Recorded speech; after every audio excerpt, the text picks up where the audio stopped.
Hilangnya Elisa Lam di Hotel Cecil telah menjadi misteri besar penuh tanda tanya bagi banyak pihak. Dia, yang saat itu menginap di Hotel Cecil di Los Angeles, tiba-tiba saja menghilang tanpa jejak dari kamarnya. Tidak ada seorang pun di hotel itu yang mengetahui keberadaannya. Penyelidikan menjadi lebih membingungkan ketika mereka hampir tidak menemukan bukti tanda-tanda kekerasan di kamar yang disewa oleh Elisa. Entah dia pergi secara sukarela atau seseorang mungkin menculiknya hingga berbuat buruk kepada gadis muda ini. Di video kali ini, saya akan membahas tentang misteri dari Hotel Cecil dan Elisa Lam yang menghilang secara membingungkan. Elisa yang berasal dari Vancouver, Kanada, saat itu baru berusia 21 tahun ketika dia memutuskan untuk melakukan perjalanan sendiri ke beberapa kota di musim liburan. Salah satu kota yang ditujunya adalah Los Angeles. Di hari itu, di tanggal 1 Februari di tahun 2013, dia dinyatakan hilang setelah tidak bisa dihubungi oleh keluarganya. Pada setiap hari biasanya Elisa menelpon sebagai rutinitas laporan bahwa dia baik-baik saja di perjalanan. Selebaran orang hilang telah ditempelkan di berbagai sudut kota. Diketahui bahwa Elisa tiba di Los Angeles sejak 28 Januari dan sudah tidak terdengar kabarnya sejak 31 Januari. Ini menjadi pertanyaan banyak pihak, apalagi mereka yang tahu bahwa Elisa tidak punya riwayat perilaku buruk dan mustahil menghilang begitu saja. LAPD bagian Departemen Perampokan Pembunuhan ditugaskan untuk menangani kasus Elisa. Ini karena mereka tidak yakin Elisa masih dalam keadaan yang baik-baik saja. Tim Marcia, detektif dari LAPD, adalah salah satu yang bertugas mengurus kasus ini, bersama 17 detektif lainnya yang juga ikut ditugaskan supaya Elisa lebih cepat ditemukan. Salah satu detektif lainnya adalah Greg Kading yang bekerja dengan tim. Ada banyak kemungkinan dalam permulaan kasus ini. Dugaan seperti Elisa sengaja menghilangkan dirinya sendiri, atau dia tersesat di Los Angeles, atau mungkin skenario yang terburuk seperti diculik lalu dibunuh. Bisa saja terjadi ketika mencari petunjuk dari keluarga Elisa. Keluarganya bilang bahwa mereka terakhir kali tahu kabar Elisa berada di hotel tempatnya menginap, yaitu Hotel Cecil yang ada di pusat kota. Hotel ini sangat besar dan cukup punya sejarah yang kelam. Meski terlihat meyakinkan dari luar dan lobi, tapi hotel yang harga kamarnya $85 per malam ini tidak menjanjikan keamanan bagi para penyewanya. Di tanggal 1 Februari, di sore hari ada sekitar 20 detektif yang datang ke Hotel Cecil untuk mencari saksi dan petunjuk. Manajer hotel saat itu, yaitu Amy Press, memberikan keterangan yang membantu polisi. Dia menjelaskan bahwa Elisa tiba di hotel sejak 28 Januari 2013 dan menyewa kamar untuk 4 hari. Dia menempati kamar nomor 506, kamar khusus wanita. Konsep kamar ini adalah kamar bank untuk pelancong, dengan tempat tidur bertingkat serta kamar mandi terpisah yang terletak di ujung lorong. Harusnya Elisa keluar dari hotel di tanggal 1 Februari, tapi hari itu juga dia dinyatakan hilang. Penyelidik pun masuk ke kamar untuk mencari bukti potensial, tapi ternyata staf hotel memindahkan semua barang pribadinya ke gudang penyimpanan sesuai protokol hotel jika ada yang meninggalkan barang-barang di kamar. Saat melihat barang-barang yang ditinggalkan Elisa, diketahui Elisa meninggalkan laptop, obat resep, barang-barang berharga, kacamata yang selalu digunakannya, dompet, paspor, baju yang dia bawa, hampir semuanya ada di sana. Staf hotel yang mengemasi barang-barangnya mengatakan bahwa kamar yang ditempati Elisa sangat berantakan, tapi dia tidak melihat ada tanda-tanda kekerasan yang terjadi di kamar. Tidak ada juga tanda-tanda Elisa menggunakan narkoba atau hal buruk lainnya. Tidak lama berselang, pasangan suami istri Meg dan Sabina Bock dari Palmont, Britania Raya menginap di Hotel Cecil. Lalu, tidak lama kemudian ia menemukan informasi tentang hilangnya Elisa di hotel, mempertanyakan keamanan mereka sendiri jika menginap di hotel tersebut. Sementara itu, meski sudah menemukan barang pribadi Elisa, penyidik masih tidak punya petunjuk tentang keberadaan Elisa. Mereka sekarang harus mewawancarai banyak orang, terutama para staf hotel, untuk mengetahui apakah ada yang melihat Elisa di hari dia menghilang. Amy bahkan harus menyerahkan nama para pengunjung dan para staf untuk membantu penyelidikan ini, yang saat kasus ini terjadi sedang bekerja sebagai staf pemeliharaan hotel. Santiago Lopez yang diwawancarai polisi mengaku tidak pernah melihat Elisa. Ketika penyelidik bicara pada pegawai staf malam, pada malam Elisa menghilang, mereka bilang bahwa Elisa terlihat di area yang tidak diperbolehkan bagi tamu. Jadi staf pun menyuruhnya pergi dan mereka melihat Elisa berjalan menuju lift. Itu adalah kali terakhirnya Elisa terlihat. Josh Dean adalah seorang jurnalis yang tertarik dengan kasus ini. Dia mencoba untuk memecahkannya sendiri. Dia pun melihat lagi latar belakang keluarga Elisa. yang menjadi anak sulung dari dua bersaudara yang berasal dari keluarga imigran Hong Kong. Orang tuanya punya restoran Cina di Vancouver, dan Elisa sendiri berkuliah di Universitas British Columbia. Banyak informasi yang bisa didapatkan dari Elisa lewat sosial medianya. Dia bahkan menulis rencana perjalanannya di Tumblr dan menulis tentang semua pengalamannya selama pergi sendirian. Elisa memang gadis yang ramah dan terbuka, suka bergaul dengan orang asing, dan tampaknya ceria. Penyidik pun mulai berpikir, apakah mungkin Elisa bertemu seseorang yang dikenalnya secara online lalu menghilang atau mungkin semacamnya. Tapi ini baru menjadi dugaan. Di hari Elisa menghilang, petugas juga akhirnya menemukan satu jejak pertama yang menunjukkan bahwa dia sempat pergi ke toko buku bernama The Last Bookstore. Manajer toko pun membenarkan kalau Elisa sempat datang untuk membeli buku dan bertanya-tanya tentang buku di sana. Lalu, dia kembali ke hotel di mana jejaknya tidak diketahui sama sekali. Penyelidik masih belum membuahkan hasil yang bagus. Padahal waktu terus berlalu dan kali ini Elisa sudah dinyatakan hilang selama 5 hari. Para penyelidik menduga bahwa Hotel Cecil menjadi kemungkinan paling besar yang memiliki kaitan dengan hilangnya Elisa. Hotel Cecil adalah hotel yang sangat bersejarah. Hotel yang menjadi saksi bisu banyaknya perubahan di Los Angeles. Dia, Hotel Cecil, dibuka pada akhir tahun 1924 dengan menghabiskan uang sebanyak $1 juta, di mana ini adalah anggaran yang sangat mahal di masanya. Hotel ini memang sangat besar, punya 700 kamar di dalam bangunannya. Meski begitu, Hotel Cecil tidak tergolong ke dalam hotel mewah. Kamarnya tidak terlalu nyaman ditempati karena memang harga sewa per malamnya pun cukup murah. Hotel itu sangat ramai, sering dikunjungi para pelancong yang berasal dari luar Los Angeles. Hingga akhirnya, ekonomi runtuh dan di tahun 1930-an, kondisi hotel pun menjadi sangat buruk. Hotel Cecil kemudian hanya dikunjungi oleh orang tua yang ingin mengeluarkan seminimal mungkin untuk tinggal di sana selama mungkin.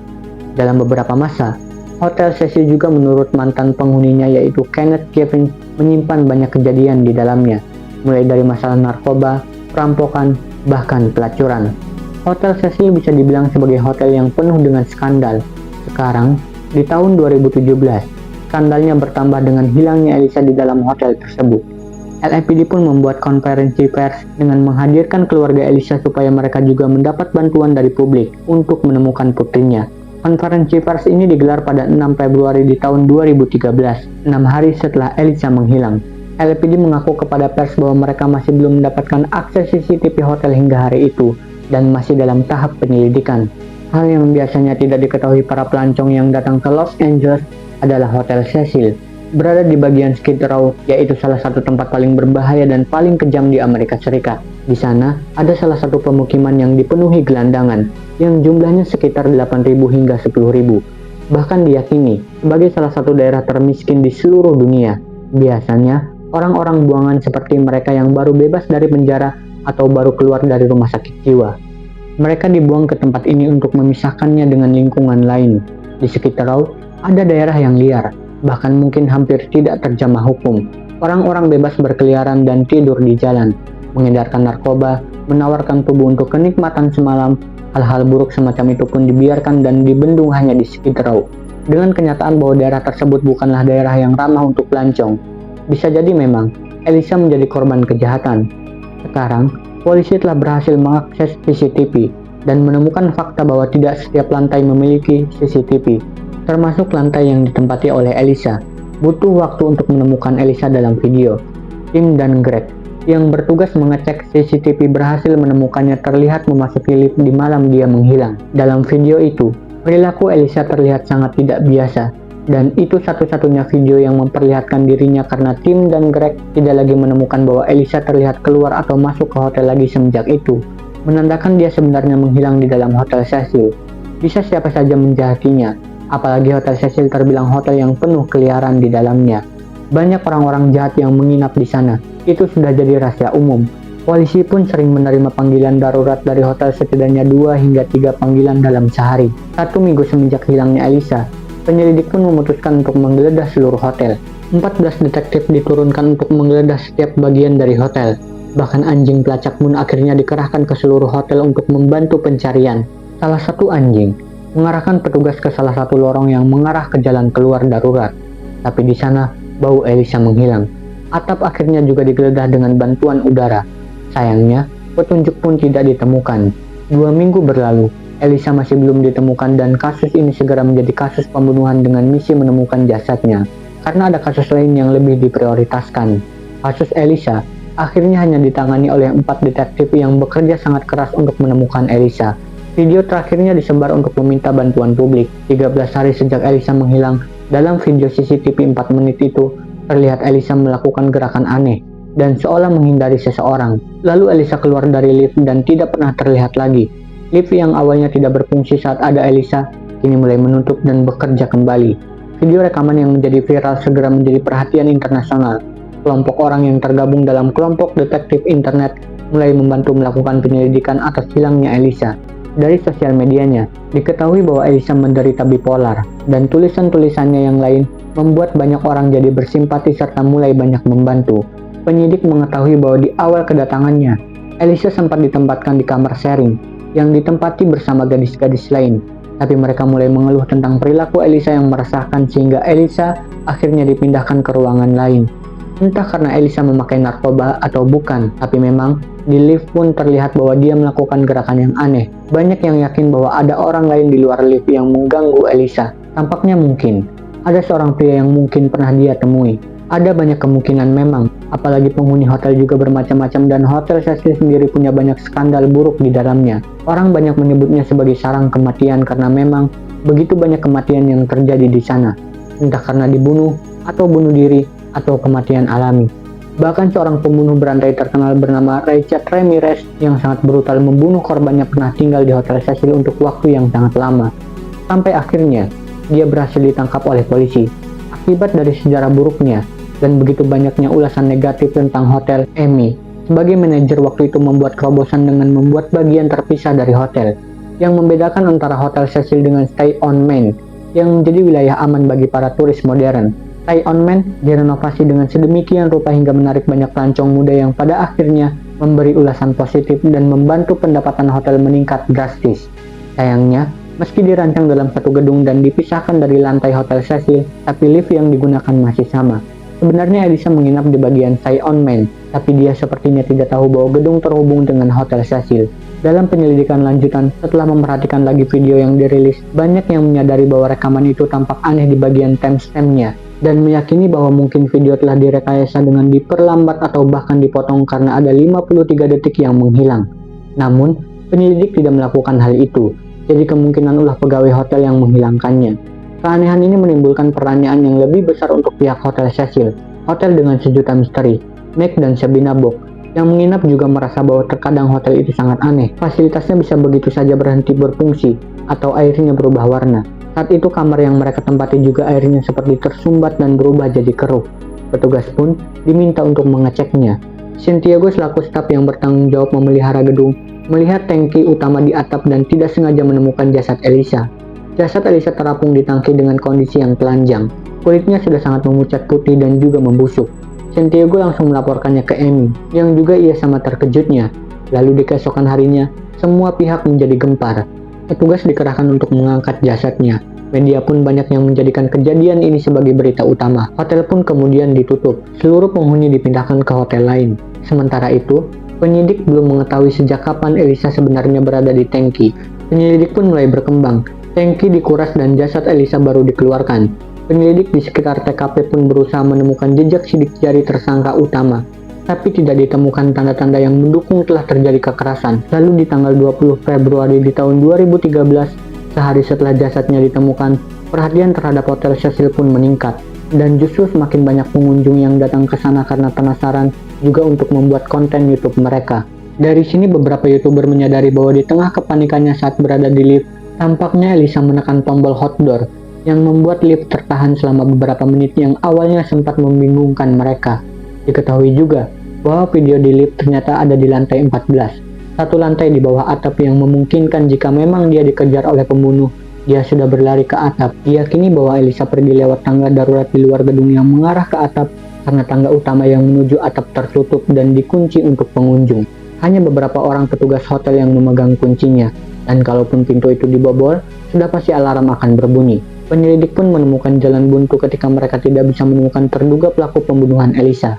Hanya saja, sempat terlihat bahwa ada dua pria yang berinteraksi dengan Elisa sambil menyerahkan kotak di luar hotel. Kotak itu masih ditemukan di antara barang-barang Elisa yang diamankan pihak hotel, yang kemudian menuntun penyelidik kembali ke toko buku yang pernah Elisa kunjungi. Namun hal itu tidak membuktikan bahwa kedua pria itu terlibat. Mereka hanya mengantar buku untuk Elisa karena dia kesulitan membawanya sendiri. Penyelidik pun belum berhasil memecahkan teka-teki kematian dari Elisa. Banyak orang yang menyangka bahwa Elisa mungkin menggunakan narkoba, tapi dari hasil temuan penyelidik tidak ada yang membuktikan bahwa Elisa pernah menggunakan narkoba, bahkan sebelum kematiannya. Namun ada dugaan juga dia bunuh diri karena kondisi mentalnya sebagai penderita bipolar. Dia pernah menulis di Tumblr-nya tentang ide bunuh diri yang muncul di kepalanya. Tapi hal ini juga tidak bisa membenarkan dugaan tersebut, karena Elisa masih menulis bahwa dia berusaha melawan pikiran tersebut yang menunjukkan bahwa dia masih punya kemauan untuk hidup. Bunuh diri juga tak masuk karena Elisa tidak mungkin melepas bajunya sebelum bunuh diri. Lagi pula, saat ditemukan tangki air itu tertutup, jadi kalau dia memang bunuh diri, tidak mungkin dia mampu menutupnya sendiri. Hal ini yang menyimpulkan bahwa ada orang lain yang terlibat atas kematiannya. Mungkin pelaku sempat ingin memperkosanya, tapi karena Elisa melawan, jadi dia pun dibunuh. Banyak tuduhan yang meyakini bahwa seorang petugas hotel mungkin terlibat atau menutupi kejadian ini, serta ada unsur kesengajaan atas kematian Elisa. Lalu, hasil autopsi Elisa sendiri menunjukkan bahwa tidak ada tanda-tanda kekerasan fisik atau kekerasan seksual, serta tidak ditemukan cedera-cedera yang mencurigakan pada bagian tubuhnya. Tanda-tanda tenggelam pun tidak ditemukan sama sekali. Penyebab kematiannya benar-benar sangat membingungkan. Jadi belum bisa ditentukan dan dijelaskan kepada publik tentang alasan kematian Elisa. Lalu 4 bulan kemudian setelah jasadnya ditemukan, penyelidik belum juga berkembang, dan hasil autopsi belum juga dirilis. Banyak orang yang mulai menyadari bahwa kematian Elisa sangat mirip dengan film berjudul Dark Water yang dirilis pada tahun 2005. Bahkan jaket berwarna merah yang dikenakan Elisa sangat mirip dengan tokoh anak-anak yang terjatuh ke tangki air di atap apartemennya. Beberapa pendapat pun muncul bahwa mungkin pembunuhnya terobsesi dengan film ini dan mau membuatnya secara nyata. Tapi tentu saja, pendapat ini tidak bisa dibuktikan kebenarannya. Teori-teori konspirasi bertebaran di mana-mana dan tidak terkendali. Lalu muncullah wabah TBC di sekitar Rhodes yang tesnya dinamai lem Elisa, membuat banyak orang mengira bahwa Elisa adalah senjata biologis untuk menyebarkan penyakit di daerah tersebut dan memusnahkan para gelandangan. Sementara itu, orang-orang yang mengunjungi website The Lex Bookstore menemukan informasi registrasi dengan kode pos yang muncul untuk alamat suratnya, yang ketika dimasukkan ke Google Maps menunjukkan bahwa itu secara spesifik mengarah ke pemakaman tempat Elisa dikubur. Lalu, konspirasi-konspirasi ini dirasa benar adanya karena banyak yang terkoneksi, bahkan ada yang menghubungkan dengan hal gaib di Hotel Cecil. Di sisi lain, beberapa hari setelah penemuan jasad Elisa ditemukan, rekaman seorang musisi bernama Morbid yang salah satu video musiknya menunjukkan ada seorang wanita yang berlari di tengah hutan. Ia berusaha menyelamatkan diri sebelum akhirnya dibunuh. Video lainnya sangat menyeramkan, karena liriknya seolah mengarah ke Elisa yang mati tenggelam. Namun, Morbid yang dicurigai sebagai pembunuh Elisa mulai dituduh tanpa alasan, tapi Morbid pun membantah tuduhan ini lewat video yang diunggahnya beberapa bulan kemudian. Hasil toksikologi dari jasad Elisa telah keluar, yang menemukan kemungkinan bahwa Elisa memakai obat yang menimbulkan halusinasi, tapi dia tidak teridentifikasi mengkonsumsi alkohol atau memakai narkoba. Dengan orang yang punya riwayat depresi dan bipolar, mungkin saja ada kecenderungan bunuh diri menggunakan obat. Tapi ahli forensik sangat yakin bahwa sepertinya Elisa berhenti mengkonsumsi obatnya. Dia pun berusaha mengumpulkan semangat hidupnya dan membuktikan dia mampu menjadi normal dengan menghentikan obat-obatan tersebut.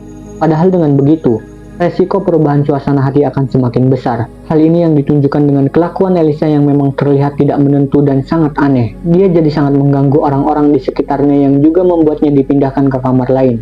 Reka adegan dipikirkan oleh penyelidik, yang membuat mereka yakin bahwa kalau seseorang membunuh Elisa, kemungkinan dia akan kesulitan memasukkannya ke dalam tangki, karena tangga yang digunakan bukanlah tangga yang biasa. Kalau dia tenggelam, kemungkinan dia akan terapung terbalik, tapi Elisa justru menghadap ke atas dan terlihat seperti unsur kesengajaan. Namun dengan adanya arus gelombang naik turun, memungkinkan untuk mengubah posisi tubuh Elisa. Akhirnya, setelah beberapa waktu berlalu, LAPD pun merilis hasil autopsi di tanggal 21 Juni di tahun 2013. Dia dinyatakan mati karena ketidaksengajaan, dan faktor terbesarnya adalah gangguan bipolarnya.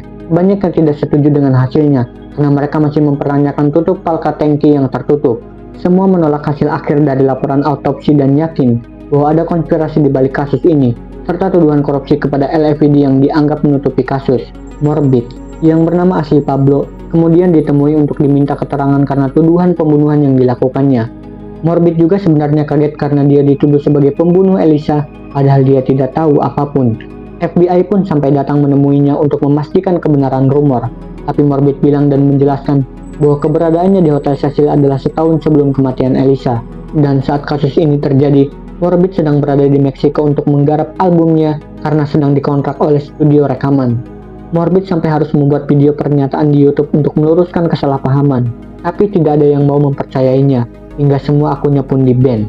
Hidup Morbid pun hancur setelahnya, dan dia kehilangan banyak kesempatan akibat tuduhan dari kasus ini. Kasus kematian pun semakin terang ketika saudara Elisa mau buka mulut bahwa Elisa memang punya riwayat penghentian obat yang membuatnya mengalami semacam gangguan mental, yang membuatnya mengalami delusi melihat hal-hal yang sebenarnya tidak ada. Hal ini mungkin bisa menjadi lebih parah. Bahkan dia sudah pernah dilarikan ke rumah sakit karena menghentikan pengobatannya sendiri. Elisa tampaknya mengidap gangguan bipolar tipe 1, versi yang lebih parah dari gangguan bipolar yang menimbulkan gejala psikotis yang buruk. Itulah yang memang ditunjukkan oleh Elisa di malam dia menghilang. Dia pun berusaha menghindari sesuatu yang sebenarnya hanya ada dalam pikirannya. Alasan dia telanjang kemungkinan dia membuka sendiri pakaiannya karena mengalami hipotermia, atau berusaha meringankan beban tubuhnya supaya bisa terus mengambang. Pada akhirnya membuat dia mati tenggelam. Elisa memang tidak bunuh diri, dia terbunuh oleh bipolar yang dideritanya. Soal video yang diubah, tampaknya itu memang disengaja oleh LAPD untuk memperlambat supaya orang lain bisa mengenalinya. LAPD memang sangat menyesali tidak bisa menemukan Elisa lebih cepat karena tidak mengecek tangki. Namun keluarga Elisa tetap mengajukan tuntutan ke pihak Hotel Cecil yang menyatakan bahwa atapnya berbahaya dan harusnya pihak hotel melakukan pencegahan agar orang lain tidak ada yang ke sana.